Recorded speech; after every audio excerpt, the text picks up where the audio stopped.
নমস্কার, নাগরিক মনে সবাইকে স্বাগত।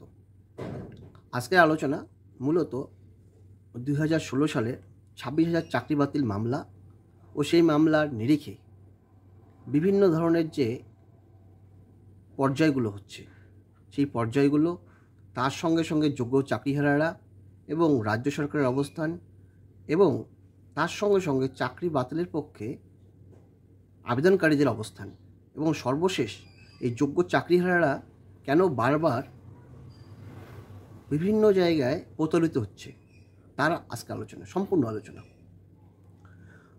2016 সালের চাকরি বাতিল মামলা মূলত হয়েছিল 2021 সালে। কী কারণে হয়েছিল? 21 সালে মামলা প্রথম হয়েছিল কী কারণে?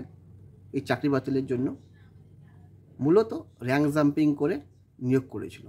সেই র্যাঙ্ক জাম্পিং করে নিয়োগ করার দরুন যাদের র্যাঙ্ক জাম্পিং করেছিল শেতাবুদ্দিন বাবু, তিনি প্রথম কেসটা স্টার্ট করেন এবং তারপর থেকে এই কেসের গতি পায়।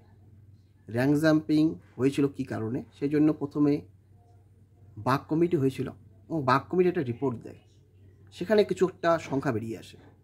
পরবর্তীকালে বৃহৎ তদন্তের স্বার্থে তৎকালীন বিচারপতি অভিজিৎ গাঙ্গুলি সিবিআই তদন্তের নির্দেশ দেয় এবং সিবিআই তদন্ত হয়েছিল এবং সেখানেও একটা প্রায় 8,000-এর মতো দুর্নীতির প্রমাণ পাওয়া যায়। মূলত ওএমআর রিলেটেড, ওএমআর এবং ইন্টারভিউ রিলেটেড কেসে 8,000 জনের নাম পাওয়া যায়। তার মধ্যে মাত্র 5,300 জন নিয়োগপ্রাপ্ত, বাকি 3,000 বা এখনও ওয়েটিং লিস্টে আছে বা নট কল ফর ভেরিফিকেশন আছে। 8,000 জন কিন্তু সিবিআই দিয়েছিল, তার মধ্যে 5,000 জন নিয়োগপ্রাপ্ত। এসএসসি স্বীকার করেছে, সেটা হাইকোর্ট এবং সুপ্রিম কোর্টও স্বীকার করেছে। মোটামুটি হবে এসএসসির নিজস্ব পরিসংখ্যান 1212, rank jumping, out of panel এবং ওএমআর মিসম্যাচটাকে এসএসসি এড়িয়ে যাওয়ার জন্য বলেছিল যে সিবিআইয়ের তদন্ত যদি কোর্ট বিশ্বাস করে তাহলে এতজন অবৈধ, না হলে কেউ অবৈধ না। যাই হোক, এই মামলা পরবর্তীকালে সুপ্রিম কোর্ট, পরবর্তীকালে হাইকোর্টের স্পেশাল বেঞ্চ এবং সর্বশেষে 22 এপ্রিল 2024 প্যানেল বাতিল। সেখানেও কিন্তু যোগ্যতার জন্য ভালো নির্দেশ ছিল নির্দেশিকার মধ্যে, কারণ হাইকোর্টের 22 এপ্রিল 2024 যে রায় ছিল তাতে মূলত কিন্তু যোগ্যদের পক্ষেই ভালোই ছিল। সেটা যোগ্যরা হয়তো বুঝতে পারেনি, কারণ সেখানে নির্দেশনায় মূলত হাইকোর্ট ওএমআরগুলোকে বৈধ ভেবেছিল এবং ওএমআরগুলো রিএভ্যালুয়েট করার জন্য নতুন কোনো টেন্ডার প্রক্রিয়ার মাধ্যমে 14 দিনের মধ্যে টেন্ডার করে রিপ্যানেলের কথা একটা নির্দেশ দিয়েছিল। কিন্তু রাজ্য সরকার এবং যোগ্য চাকরিহারারা, তারা, রাজ্য সরকার তো বুঝতে পেরেছে সব কিছুই, কিন্তু যোগ্য চাকরিহারা যারা প্রথম এতদিন পর্যন্ত কোনো মামলার সঙ্গে যুক্ত ছিল না, তারা গিয়েছিল সুপ্রিম কোর্টে। সুপ্রিম কোর্ট স্টে দিয়েছিল। স্টে দেওয়ার পরে সুপ্রিম কোর্টের তৎকালীন বিচারপতি মাননীয় চন্দ্রচূড়, উনি দাবি করেছিলেন যদি যোগ্য অযোগ্য নির্বাচন করা হয়ে থাকে তাহলে প্যানেল বাতিল যোগ্যদের সঙ্গে খারাপ হবে বা এটা আইনের একটা অযোগ্যতা প্রমাণিত হবে। সেই প্রেক্ষাপটে স্টে হয়, তারপরে তার বেঞ্চে আর হয়নি।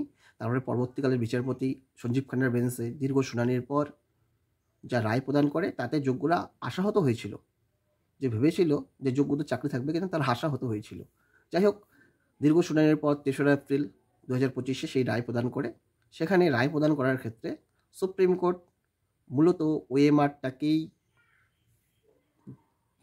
এক্সামিনেশনটাকে নাল অ্যান্ড ভয়েড করে। সেই প্রেক্ষাপটে আবার এই 5300 জনকে টেন্টেড হিসাবে বলছে এবং বাকিগুলোকে 26,000-এর মধ্যে 5300 জন টেন্টেড, বাকিগুলো হচ্ছে আনটেন্টেড। বাকিগুলোর মধ্যে তারা 49 নম্বর প্যারাগ্রাফে, তারা 47, 48, 49 নম্বর প্যারাগ্রাফে এই বাকিগুলোর জন্য যথেষ্ট ভালো পদক্ষেপ নেওয়ার জায়গা রেখেছে, কিন্তু যোগ্য চাকরিহারারা কিন্তু ভেবেছিল তাদের জন্য ভালো কিছু রাখেনি। এইখানে হয়তোবা সুপ্রিম কোর্ট যে জিনিসটা করেছে, মূলত আনটেন্টেডের মধ্যে যারা ইন সার্ভিস ছিল তাদেরকে পুরনো জায়গায় যাওয়ার যে সুযোগ দিয়েছিল, বন্দোবস্ত করেছিল, উইথ এক্সপিরিয়েন্স, ইনক্রিমেন্ট, সিনিয়রিটি সব দিয়েছিল, এবং বাকি যোগ্যদের তিনি 49 নাম্বার ধারায় ফ্রেশ সিলেকশনের কথা বলেছিল। যোগ্যরা কিন্তু সেটা বুঝতে পারেনি। ফ্রেশ সিলেকশন মিনিংস শুধুমাত্র রিপ্যানেল, তার বাইরে না। একটা নমিনাল একটা পরীক্ষা এক্সাম বা ডিপার্টমেন্টাল এক্সাম টাইপের হতেই পারতো, তার বাইরে কিন্তু না ছিল না। কিন্তু যোগ্যরা সেটা বুঝতে পারেনি। যোগ্যরা রিভিউয়ের জন্য দৌড়িয়েছিল এবং ভেবেছিল খান্না সাহেব হয়তো বা তাদের রিভিউ রিজেক্ট করবে, কিন্তু তাদের পিটিশন যে খারাপ ছিল সেটা বুঝতে পারেনি। তাদের পিটিশন মূলত করতে হতো এই প্রেক্ষাপটে, যে ইকুয়ালিটির প্রেক্ষাপটে, যে আনটেন্টেড ইন সার্ভিসরা যদি বেঁচে থাকার অধিকার পায়, তাহলে ফ্রেশার যারা 10 বছর ধরে চাকরি করছে তারা কেন বেঁচে থাকার অধিকারের জন্য সুপ্রিম কোর্ট কী পর্যবেক্ষণ রেখেছে? সুপ্রিম কোর্ট কিন্তু 49 নম্বর প্যারাগ্রাফে ফ্রেশারদের জন্য কিন্তু সর্বোচ্চ সুযোগ সুবিধা হওয়ার কথা বলেছিল। পরবর্তীকালে রিভিউয়ে তারা রেজাল্ট ভালো হয়নি, কিন্তু রিভিউয়ে একটা খুব গুরুত্বপূর্ণ বিষয়, কোনো রিভিউয়ে কিন্তু এইভাবে বিচারপতিরা উল্লেখ করে না।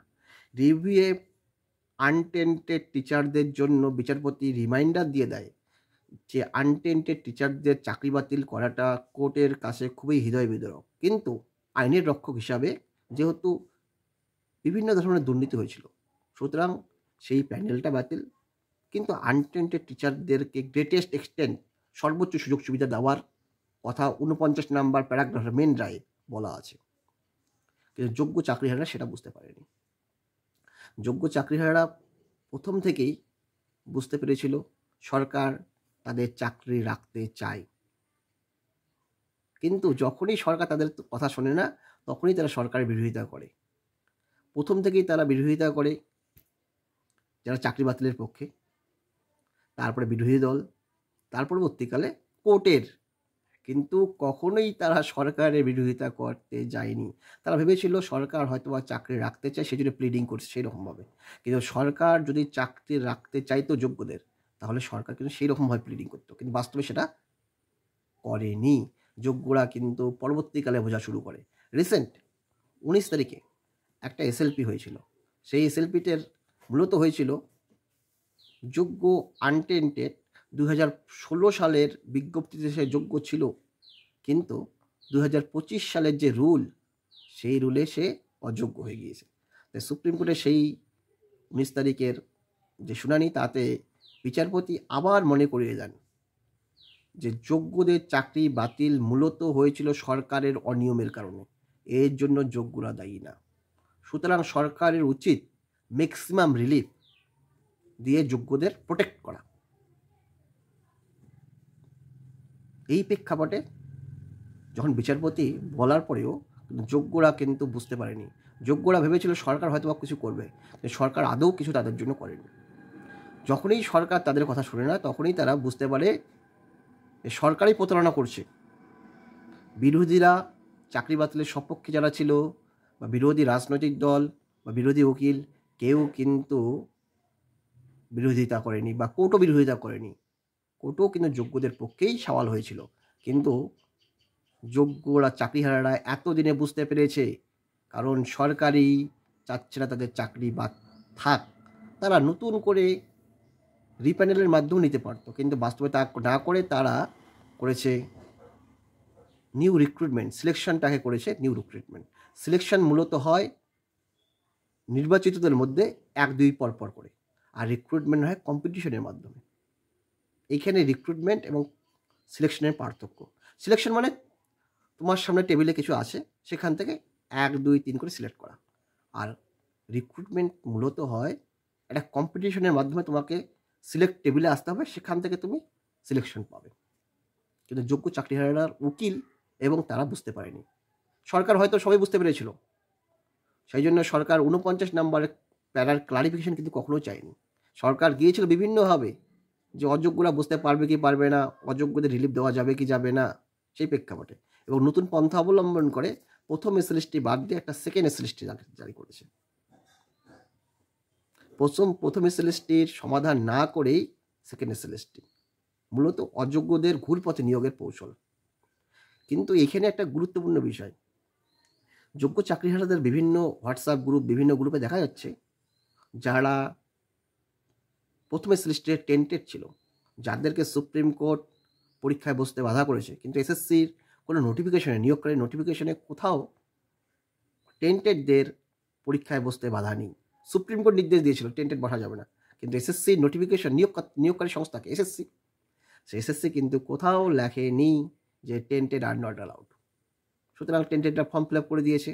অনেক গ্রুপে দেখা যাচ্ছে টেন্টেডের অ্যাডমিট কার্ড, এক্সপিরিয়েন্স সবই রয়েছে, রোল নাম্বার সবই রয়েছে। তাহলে যে নতুন যে রিক্রুটমেন্ট হবে, এই রিক্রুটমেন্টের সারবত্তা কী থাকবে? এটা তো জন্মলগ্ন থেকেই দুর্নীতিপরায়ণ হচ্ছে, এর সমাধান কোথায়? তাই দেখা যাচ্ছে সুপ্রিম কোর্ট যেখানে এই 19 তারিখের রায়ে বলেছিল যে আনটেন্টেড ক্যান্ডিডেট যে 2016 সালে যোগ্য ছিল তার ফর্ম ফিল আপ 10 দিন বাড়াতে হবে, তার জন্য ফর্ম ফিল আপ নিতে হবে এবং সেই মোতাবেক পরীক্ষা ফার্দার প্রসেস পোস্টপন হবে। কিন্তু সরকার কি দেখালো? সরকার নোটিশ দিয়েছে 10 দিন ফর্ম ফিল আপ চলবে, 10 দিন ফর্ম ফিল আপ শেষ হবে গিয়ে 1 সেপ্টেম্বর, অ্যাডমিট কার্ড পাবে 3 সেপ্টেম্বর, পরীক্ষা হবে 7 সেপ্টেম্বর, 5 দিন পরে পরীক্ষা। অ্যাকচুয়ালি পরীক্ষাটা কাদের জন্য হচ্ছে? রিক্রুটমেন্টটা কাদের জন্য? মূলত আনটেন্টেড যোগ্যদের জন্য। সুতরাং আনটেন্টেড যোগ্যকে এসএসসি ফর্ম ফিল আপ করার সুযোগ দেয়নি, যে নতুন রুল বানিয়েছে, এবং সেখানে নোটিফিকেশন জারি করেছে যে 7 তারিখ এবং 14 তারিখ পরীক্ষা পিছানো যাবে না। পিছালে নাকি সুপ্রিম কোর্টের প্রাথমিক যে রায় 6 মাসের মধ্যে প্রসেস কমপ্লিট করতে হবে, সেটা নাকি এসএসসি পারবে না। তাই সুপ্রিম কোর্টের রায় নাকি লঙ্ঘন হবে। সুপ্রিম কোর্টের বা নিজস্ব যে রায়, সেই রায় মোতাবেক কি এসএসসি দুর্নীতি কেন করলো? এর উত্তর কি এসএসসির কাছে কী রয়েছে? এসএসসি প্রথমত 2016 সালের নিয়োগের দুর্নীতি কেন করেছে? তার ভিক্টিমাইজ যোগ্যরা কেন হবে? এখন সুপ্রিম কোর্টের রায় দোহাই। সুপ্রিম কোর্টের 49 নম্বর প্যারাগ্রাফে রয়েছে শুধুমাত্র যোগ্যদের মধ্যে থেকে উক্ত ভ্যাকান্সি ফিল আপ করার কথা। উক্ত ভ্যাকান্সি কতজন? 26,000। যোগ্য কত আছে আনটেন্টেড? 19,000। তাদের মধ্যে থেকেই কিন্তু সিলেকশনের কথা বলেছে। সুপ্রিম কোর্ট কিন্তু বারবার নির্দিষ্ট করে দিচ্ছে যোগ্য তারাই যারা selected and appointed untainted 9, 10, 11, 12 group C group D, সেই সংখ্যাটা 19,000 বা 18,000 সামথিং। তাহলে সরকার কিন্তু ইচ্ছা করলেই ম্যাক্সিমাম রিলিফ, সেটা সুপ্রিম কোর্টের নির্দেশে রয়েছে, সেদিন 19 তারিখে বলেছিল এদের নিয়োগ করতে পারে, কিন্তু সরকার সেটা করছে না। তাহলে যোগ্যরা এখন বুঝুক যে ছলচাতুরি কে কার সঙ্গে করছে। প্রথমে যোগ্য চাকরিহারাদের নেতৃত্বরা ভেবেছিল সরকার বাঁচাতে চাইছে, কিন্তু সম্পূর্ণই ভুল। এতদিনে হয়তো ভুল ভেঙেছে। আর যোগ্য চাকরিহারাদের অবস্থান এইরকম হয়েছে, ওরা সবচেয়ে বেশি বিশ্বাস করছে এখন যে সরকারকে, যে বাঁচালে সরকারই বাঁচাবে। সরকারও এইরকম একটা প্রতিক্রিয়া দেখিয়েছিল, কিন্তু এখন দেখা যাচ্ছে সরকার পরীক্ষাটা নিতে পারলেই একটা পুরনো পাপের যে পাপ থেকে মুক্তি হয়ে যাচ্ছে। অর্থাৎ কোনো পাপ, সেই পাপ ধুয়ে ফেলার জন্য সরকারের এই তড়িঘড়ি প্রচেষ্টা। পরীক্ষাটা হচ্ছে যোগ্যদের জন্য, সেই যোগ্যকে প্রথমত ফর্ম ফিল আপ করতে দেয়নি। সে ফর্ম ফিল আপ কোর্টের মাধ্যমে ফর্ম ফিল আপ করার সুযোগ পেল, তাকে 5 দিন পরে পরীক্ষায় অবতীর্ণ হতে হবে। যদি ফেল করে কি কাজ করবে সরকার? 5 দিন পরে সেই নতুনদের সঙ্গে পরীক্ষায় পেরে উঠতে পারবে? কেন নতুনদের সঙ্গে এই 24-25 বছরের ছেলেদের সঙ্গে নতুন পুরনো ইনসার্ভিস যারা 10 বছর 7 বছর চাকরি করছে আনটেন্টেড হিসাবে 40-45 বছরের কম্পিটিশন কীভাবে সম্ভব? এর উত্তর কী রয়েছে এসএসসির কাছে? তৃণমূল সরকারের মুখ্যমন্ত্রী মাননীয় মমতা বন্দ্যোপাধ্যায় 7 এপ্রিল চাকরি হারার পরে ইন্ডোর স্টেডিয়ামে তিনি বলেছিলেন যোগ্যদের কারো চাকরি খেতে দেব না। মাননীয় মুখ্যমন্ত্রী কিন্তু সেই বিষয়টা রাখতে পারলেন না, এবং পরবর্তীকালে তৃণমূলের জাতীয় সম্পাদক অভিষেক ব্যানার্জি সেকেন্ড কমান্ড, তিনিও কিন্তু দাবি করেছিলেন যে সুপ্রিম কোর্ট অযোগ্যদের চাকরি বাতিল করেছে, ঠিক আছে, কিন্তু যোগ্যদের চাকরি বাতিল হবে কেন? কী কারণে বাতিল হবে? মাননীয় অভিষেক ব্যানার্জি কিন্তু এখন যদি ওনার লিগ্যাল সেল ওনাকে জানায় যে যোগ্যদের কিন্তু সুপ্রিম কোর্ট যেন তেন প্রকারে নিয়োগ করলে সুপ্রিম কোর্ট কোনো নাক গলাবে না, সুপ্রিম কোর্ট যোগ্যদের কিন্তু নিয়োগ করতেই পারে সরকার, সেই বিষয়টা যদি ওনার লিগ্যাল সেল জানায়, না হলে কিন্তু সমস্যা বাড়বে। কোনো যোগ্য যদি বাদ হয় তার দায় কে নেবে? সুপ্রিম কোর্ট কিন্তু বারবার বলেছিল যোগ্যদের চাকরি বাতিলের জন্য সম্পূর্ণভাবে দায়ী এসএসসির নিয়োগকারী সংস্থার দুর্নীতি, যোগ্যরা তার ভিক্টিমাইজ, এবং তাই যোগ্যদের ম্যাক্সিমাম রিলিফ দিয়ে নিয়োগ করতে হবে।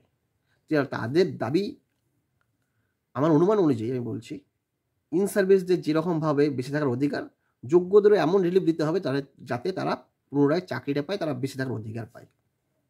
এটা ইকুয়ালিটি হয়তোবা মাননীয় বিচারপতি দ্বয় সুপ্রিম কোর্টের এইভাবেই রায়টা দিয়েছিল, কিন্তু যোগ্য চাকরিহারা সেটা বুঝতে পারেনি।